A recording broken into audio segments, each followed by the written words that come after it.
Hello and welcome. This is Cheryl. Thank you so much for joining me today.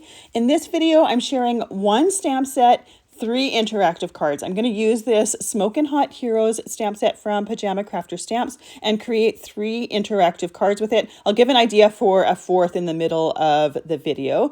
The very first thing I'm going to do, I haven't used this set before, is I'm going to use a white eraser on the stamping surface. This just removes any possible manufacturing residue from the stamp and helps it to take ink a little bit better. And this only needs to be done the very first time. Anytime I'm going to use a stamp from a set, I just do it for the entire stamp set. So I know if I've used one stamp, I've already done that set. I don't need to do this again. I have some Hammermill Cardstock here that I'm going to stamp the 3 main images on, and I'm going to color these with Copic markers today. So I'm going to choose to stamp with some black Memento ink. It's my favorite ink for using with Copic markers because I know it's not going to run. And because I'm going to be creating 3 different cards, I'm going to stamp this image twice, and I'm going to color several of the images twice so that I have images ready for all of my cards. Easy enough to do all of the coloring at one time rather than stopping in the middle and having to do it again. So I've stamped that one. I can tuck that to the side. I don't have to move anything on my Misti stamping tool. I can just stamp this again, making sure to have a nice, crisp, clean stamp on. This is one of the reasons why I like using the stamping tool, because it makes sure that you can stamp in exactly the same spot over and over again so that you get a nice, beautiful, crisp stamped image. Now for my last card, I want to create the look of water. So I have a scrap of Dura-Lar here, and I'm using some cloudy blue alcohol ink on it, blowing it around with my alcohol ink blower tool. I'm going to just set this aside to dry so that by the time I get to that card, it is fully dry and I don't have to stop and do that then. Easy enough to do it at the start when you know that's what you're going to want to do. So I'm using the Dura-Lar because it's nice and clear, and I used the cloudy blue because I thought it would add some color to the water. I didn't want to use just a clear piece of plastic that you wouldn't be able to see the colors over that background. So for my grays and black, I have C1, C3, C7, and 100. I'm going to use this for the windows as well as some of the details on the fire helmets or the firefighter helmets, as well as their boots. Now for the windows, I just chose that C1, and I'm just using the C3 for the shine detail or whatnot on the windows. I'm using the C3 on that reflective strip around the outside of the fire truck, and then I'm also going to use it on that front bumper. Now I'm going to add some of the C7 to the stripes of the bumper. Now I chose to do this in the grays, but you could also, if you wanted, use yellow for a reflective strip so that it's a little bit more visible. I'm also going to use the C7 as well as the 100, which is the black, for my tires. I'll do the C7 for most of it and then just add black for some of the darker details. I typically don't do a whole lot of coloring with black because you lose the lines of the stamped image. C7 is dark enough that you don't necessarily lose the lines totally, but it gives the look of black on there. And then I just put some of that C1 in the center or the rims of those tires. Now I'm also going to use this for the windows as well as the grill, not the windows, the lights as well as the grill on the front of the truck and whatever that is on the side of the truck. I think it's the thing that they roll up to get to some of their tools and whatnot. I'm going to use that there as well. Now for one of the images or one of my cards, I'm going to be leaving this as is. For a second one, I'm going to be using some of the new mirror card from Pear Blossom Press, and I'm going to be covering some of these gray details with that mirror card just to give it a bit of a different look. So you could, if you wanted, not even bother coloring these because on the second image it's going to be completely covered. For the red details, I have R22, R35, and R46. Now I started coloring the fire truck with the R22, and then once I was done, I realized it was just too light. So I ended up going and covering it completely with R35. When you're working with Copic markers, you can use the different colors for the light and the shading, but even with that R22, it was just too light for some of the lighter areas. It was too pink for the look that I wanted. So I ended up just going over top of it with the R35 because it just has a little bit more of a red tone. So once I'm done with that, I go back with the R46 and I just put some darker details where I want it to be darker. And then I'm going to go back in and go over that with the R35. When I color with Copics, I do the light color first, then I go in with the dark color and then go back over with the light. If I'm working with 3 colors, then I'll do the light, medium, dark, medium, light. Now for most of these areas on these cards, I'm just doing 2 colors because the areas are so tiny. Personally, I don't think it's necessary to have 3 different shades of the same color in those areas. Another option here, some people like to just go in with the dark color to do the shading and then go back in with the light color to blend it all in together. And I definitely encourage you to try and see which way you prefer. The way that I do it is the way that I learned like 20 some years ago. So it's the way that I'm just used to coloring and just the way that I do it out of habit. But you can definitely do it a couple different ways. And it's always a good idea to find different ideas and pick and choose which work best for what you're going for. Now for the lights at the top of the fire truck, I went in first with that R22 and then with the R35. I wanted to make sure that there were some light areas on there and then back over with the R22 to blend those together. For the center light, because it's a lighter or a white light, I just did a little bit of the C1. Then I went back and did some of the mirrors and whatnot with that C7 so that we had some darker areas there. I'll always find different areas while I'm coloring that need more coloring or that I missed the first go around with certain colors. This is Y15. I'm going to use that on some of those reflective areas because I thought the gray was just a little bit too boring. I'm also using it with the light. Now the cool thing with Copic markers is if you go over a different color, it will often just blend with that color. So you'll still see both of those colors through there. For the skin on my firefighters as well as the rosy cheeks, I'm going to use EOO, EO2, and EO4. So I'm starting with the EOO, doing the whole face first. Then I'm going to go in with the EO2, doing some of the shading right around the hair, at the bottom, around the chin. And then the EO4 is what I'm going to use for the cheeks. I'm just going to dot that in place and then use the EOO to go completely over the face again to blend all of those colors together. Now I'm choosing to color my images with Copic markers. They're the coloring markers that I prefer. You could use other ones or other alcohol-based markers if you want. These would also be fun images for watercolor as well. I plan to fussy cut them afterwards, so you don't need to be perfect with your lines because you're going to be cutting anything out around the outside of those lines anyways. So once I have the faces done, we can do the hair, and I'm using E35 and E37 for the hair for both of them. I'm also going to use this same 2 colors for the ladder. So I'm going to start with the E35, going over the base of the hair as well as the ladder, and then I'm going to do the shading with the E37, going back over it with that E35 to blend those 2 colors together. Another option here would be to use some yellows if you wanted some of your firefighters to have blonde hair.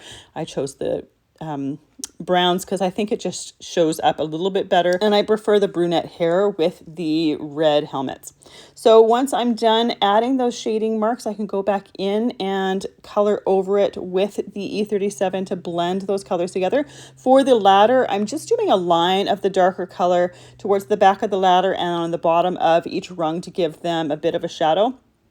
And then once I blend them together, you're not going to really see as many harsh lines with it. I love coloring with Copics. I find it very zen, but there is a bit of a learning curve to it. So it's not necessarily everyone's cup of tea, learning how to blend those colors together. But one of the reasons why I like it so much is I can color that same area over and over again, and that paper isn't going to start to break down and pill out with me. When you use dye-based markers, paper doesn't really like the formula of dye-based markers, so the paper starts to pill really, really quickly, so you have to work really quickly. With Copics, you don't have to do that. You can keep fiddling with the same area if you want. If you don't want to, you don't have to. For the boots, I did the C7 as well as a little bit of 100 for the shading for it.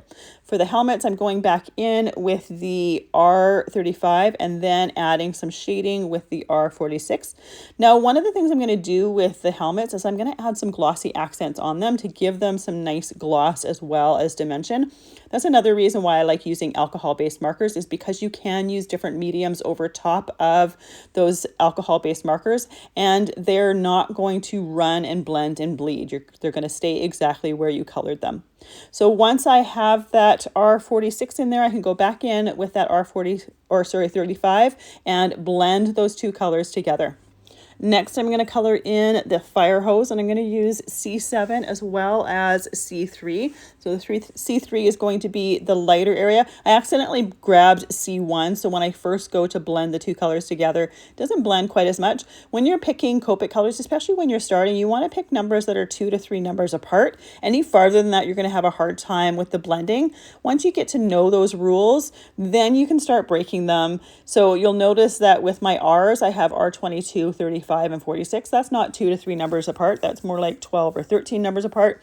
Each different beginning number is a little bit more of a gray value in it. And then the last number is in that set of numbers, the lighter to darker shades.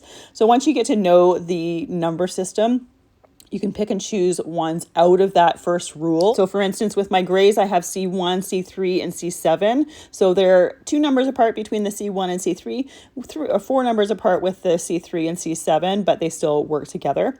For the firefighter gear, I have YR20 and YR23. So I'm going to go in with the 20 first, do a little base layer of color. Then I'm going to go in with the 23 and add all of the shading to it. Then back in with the 20 and add and blend those colors together. Now there's one line or one reflective strip on the firefighting gear that I'm going to just add some Y15 yellow. So it's a brighter yellow on there. And I'm just going to color that afterwards. It's going to blend with that YR20 and YR23. It's just going to brighten up that little strip there. Another option would be to use, say, a gray for that and just have kind of a gray reflective strip on there if you want. I chose to do the yellow just because it was a little bit brighter. So once I have that particular piece done, then we can go in and we can add the gray straps from the tank on the back or on their backs, as well as I'm going to color the tanks on their backs with that R35 as well as R46 just to give that a bit of a pop of color. You could also color that in gray if you wanted it to not have that pop of color, but I do really love that bright red. For the eyes as well as the water, I'm going to use BO2. These areas are super, super tiny, so there's no need for a second color for shading. So I just add that. When I colored the water, I just started from the base of the water and kind of flicked my pen out. So the day that I was doing this, I decided to add my glossy accents to my uncut images. You can pick and choose whether you cut your images before adding the glossy accents or afterwards. It doesn't really matter, but you do need to make sure that your glossy accents is completely dry. This particular day, our newish furnace was having a bit of a tantrum, so we were having a tech come in, and I happened to share a room with my furnace. So I knew that this was going to have a good couple hours to completely dry, so might as well utilize that time and let the glossy accents dry during that time. So I put my glossy accents on those helmets as well as the windows for the fire truck. Another option would be to put them on the headlights. I didn't want to go too crazy with it, but you certainly could. You could also add it to the tires if you want. With glossy accents, I do find less is more, so I didn't want to add it to too many areas.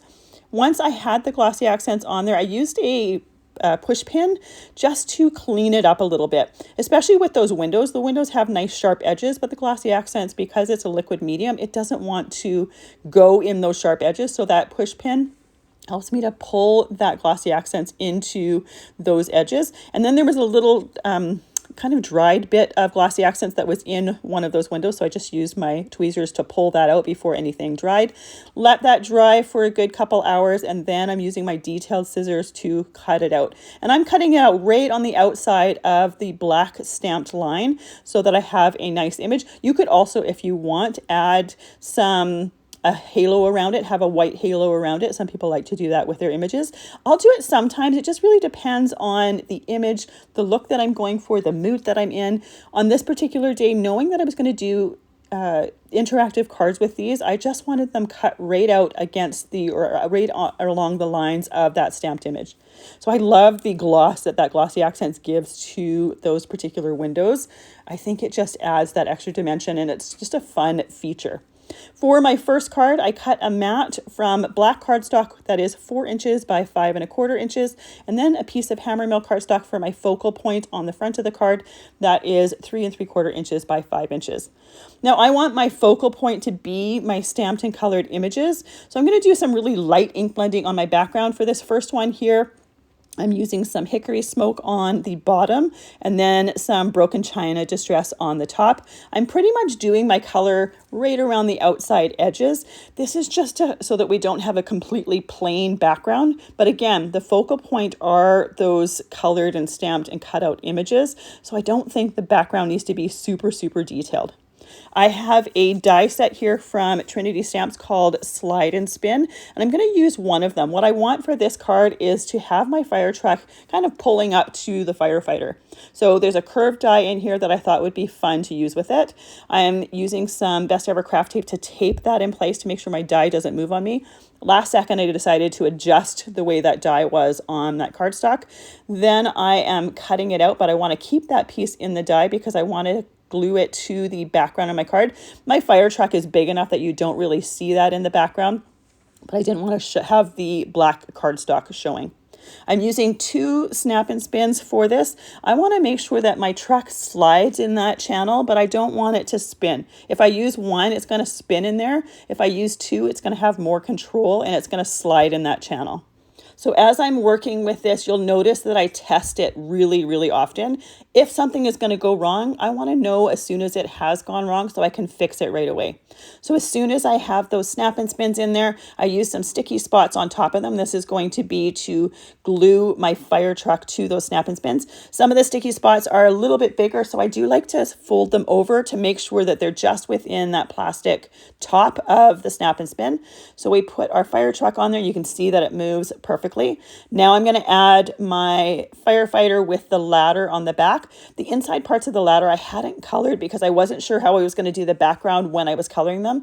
So I just used the brush with the broken china on it and just did a little bit of light ink blending just so it wasn't stark white in the background. And then I glued that to my background here.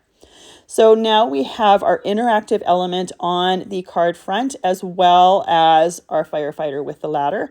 I want to add a sentiment, but because I have that truck in there, it's not going to sit in my Misti very well. So I'm just going to use my acrylic block and stamp it. It's always nice when we don't get rid of our old tools and they actually still become useful. So I just stamped one of the simple sentiments on there. And then I realized that I hadn't glued that piece from my die cut. I hadn't glued it to my background yet. So at this point, it's really easy to take that truck out of that channel. I can glue my black mat to my A2 card base, and then I can just place this piece on top of there so I know where it's going to go, and I can glue that little bit into the channel. Like I said, for this particular card, this is a step that could be missed because that truck is so big, you really don't see the open channel. So you don't necessarily have to do that. It's out of habit. I like to do it, and I like to make sure that that piece gets used and we don't see any of that black cardstock behind there. Now, when I was swinging it, I realized that my truck was going up a little bit at the end. So I just put a little piece of scrap cardstock there just to shorten the channel just a little bit to make sure that it didn't go up. Like I just didn't want it to do that last little tip up. Then I'm using some thick foam pads to go on the back here. You want to make sure that your foam gives your snap and spins room to move. If it's not thick enough, you're not going to have some clear movement here. So you want to make sure that you have some nice thick foam that's going to move perfectly on you. Now, when I was putting that foam back there, I didn't realize how close I had these to the channel. This is one of the good reasons, or one of the reasons why we keep testing while we're working. By seeing right away that that was impeding those snap and spins, I can easily cut a little chunk off that piece of foam and make sure that it moves properly. While I'm doing these interactive cards, I'm always testing and retesting and making sure everything is working properly so that it's easier to fix things while you're working on it than have to fix it afterwards. So after we have everything moving properly, I can take the backing off of those foam tape pieces. Then I can glue the top to my card base, and now we have a fun interactive card with a fire truck that pulls right up to our firefighter. Just a fun way. The interactive cards are really quite easy to do, but I always love the wow factor that they give. Now for my next card here, I want to give this truck some clear windows. So I'm using an X-Acto knife to cut out the white cardstock from the windows. Pear Blossom Press has some new window sheets, so I thought it would be fun to use those in the windows. I am going to put a piece of white cardstock on the back because I don't want to be seeing my background of my cardstock or my background of my card, because I have a mechanism going in there that I think would be visible through those windows. So I want to make sure that I have some space to hide that mechanism behind there. But I did think it would be fun to use those window sheets to have the shiny windows, just a different idea from using that glossy accents. If you didn't want to go through these steps, you could easily just use the glossy accents in place of these window sheets. But they're always fun. It's always fun to know different ways to do things to get some different looks. So I'm using some black StazOn ink on those window sheets to make sure that it's going to dry. You can't use that black Memento that I used with the Copic markers. It's not going to dry on those window sheets.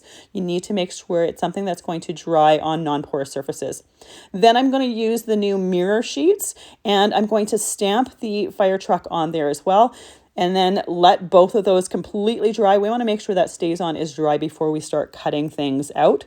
Now with StazOn, because it's a permanent ink, we need to make sure that we have special cleaner to clean it. Most often when I'm using dye-based inks, I'll just use a damp microfiber cloth to clean my stamps. For the StazOn, I need to use some Ultra Clean. It's going to clean the ink right off your stamp. You don't want to leave that ink on your stamp because it does eventually start to eat away at your stamps, and we don't want to ruin our tools like that with such an easy way to prevent it. So with our pieces completely dry here, I'm going to take the piece that I have on the scrap piece of white cardstock, and I'm just going to roughly cut around it. I just want to put this behind that window sheet again so that we have some area that is shiny for the windows, but we don't see our background to hide our mechanism. Now for this window sheet, I want to have the top of that fire truck, the top of the lights, I want them to be clear for this particular mechanism. You're going to see what I'm talking about in a minute. So we have our window sheet here. I want to color those lights. Now I'm just using my Copic marker. I started with the R35 and then I went and I changed it for the R46. This is the same Copic marker that I used to color in my images. So I want to work on the back side. This is the side that I haven't stamped on, because if I work on the front, it's going to conflict with that StazOn ink. It's going to make it run. So I'm working on the back side of that window sheet, so it's not even touching that StazOn ink. So then I let that dry for a few moments. I can take my truck here, glue that to the window sheet. And you'll notice when I cut out the truck for this one, I cut those lights right off so that I knew I was going to be putting this on the window sheet. I knew I was going to have some clear lights at the top. Then I glue this piece onto that white cardstock. Now I messed up with my filming here. I ended up adding those stamped pieces from the mirror cardstock off screen. I thought I was recording and didn't realize till I was completely done that I didn't press record. So all I did with that was use those detailed scissors, cut those pieces out, use my Barely Art glue, the glue that I've been using throughout the video, and glued those pieces right on top of the stamped images on the fire truck. Now, once again, I'm going to do some very simple ink blending for my background here. I'm using the tumbled glass in the sky and the hickory smoke on the ground, but I'm also using some squeezed lemonade and carved pumpkin to create the glow of a flame to the left-hand side of my card front. Now, this piece is trimmed down, same as that first card. So this piece is trimmed down to 3 3/4 inches by 5 inches. I'm also going to be putting a mat around this that is 4 inches by 5 1/4 inches, and that's going to be black as well. So for this particular card, for the mechanism, I'm using some twinkle lights to create flashing lights at the top of the fire truck. So these are from Pear Blossom Press. They are so fun to use. They have 3 different wires to it that have 3 different blinking lights. They come with batteries. So once you have the battery out of the pack, you can put it right into the little battery mechanism there. There's a plus sign on your battery as well as a plus sign that it slides right into. And then I always test as I'm going along with this as well to make sure that my lights are working. Now here I'm testing, I want to put a push here stamp. This is a little stamp set from Pear Blossom Press that has push, pull, all these different directive things for your cards. I want to put it where that little trigger for these twinkle lights are. So I just put that piece behind my fire truck, just figured out where that button was going to be so I could stamp that push here before assembling this whole thing together. Then I'm going to use some score tape. I just have some 1/4-inch score tape here that I'm going to glue onto that battery pack.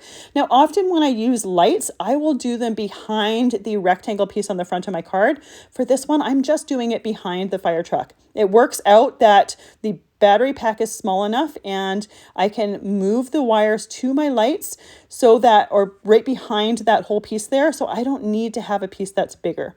Now this is why I chose to put that white piece of cardstock behind the windows, because if I didn't do that, you're going to be able to see all of these wires right in those window pieces. It would have been too hard to only have those wires in the rims or the frames of the window and have to try to tape them in place in those areas. It was going to be too difficult. So that's why I wanted those window sheets to have the clear windows, but some white cardstock behind there to hide these wires. So as I'm doing this, I'm using little pieces of Best Ever Craft tape to hold the wires in place. I want to make sure that they don't move and don't go outside of the outer edges of that fire truck.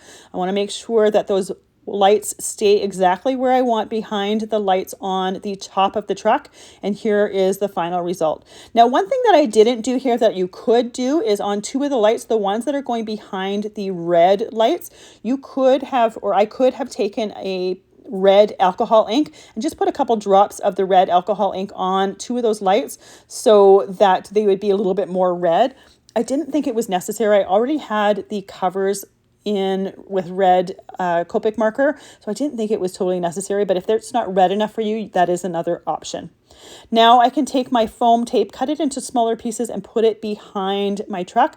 Now this is where the secondary idea is for a different interactive card. Now I chose my lights to be the top of the fire truck with those twinkle lights because I just thought it would be a fun way to use those twinkle lights.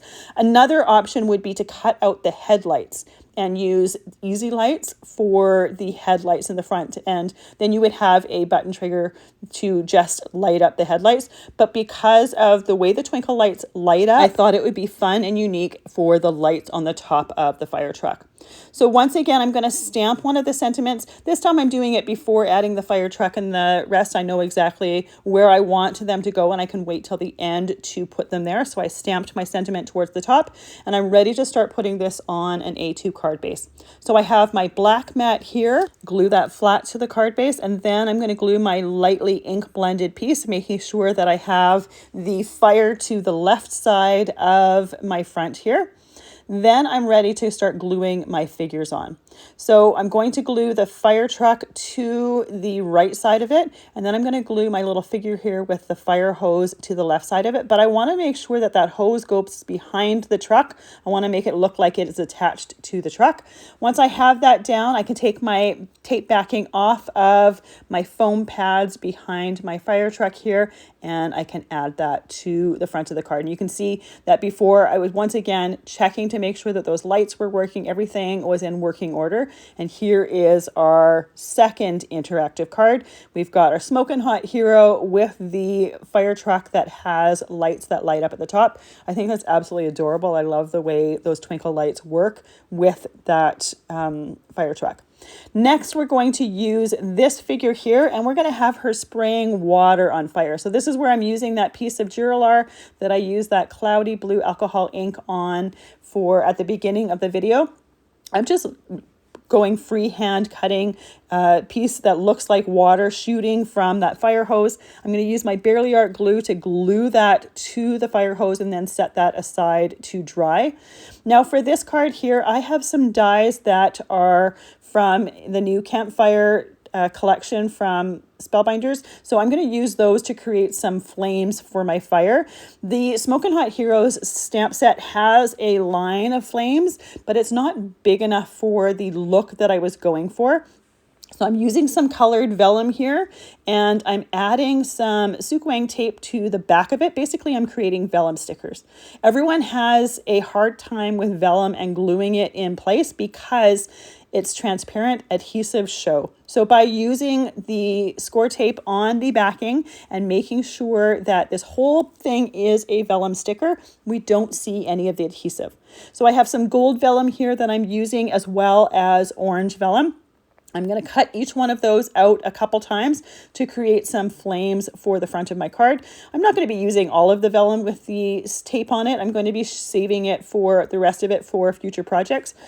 I only need a few clusters of flames for the card that I'm creating. But because we have that tape on the back, we're creating the vellum stickers. We're not going to see any adhesive. It just makes it so much easier for assembly. To give a little bit more color to my flames, I'm using the R22 Copic marker on the gold vellum. Then I'm going to add the 2 inner flames with the orange vellum, and on that last little inner flame I'm going to use the R35, so one of the red markers, just to give the center of that flame just a little bit more of a deeper color to it. It's just an easy way to use 2 colors of vellum but add different shades to it by using those Copic markers. I'm going to do the same thing with the next layers as well. Now, as I'm doing them, I'm trying to make sure that my flames aren't exactly identical between all 3. I want them to have different looks to them. So sometimes I'll tilt one to the right, sometimes I'll tilt it to the left, just to give it a little bit of a unique look. They're going to look fairly similar to each other, but I want to customize them just a little bit for each one. So I only did 3 clusters of flames here. When you see my finished card, you can choose whether you want to do more or not. I didn't think it was totally necessary because I am doing a little bit of ink blending behind it as well.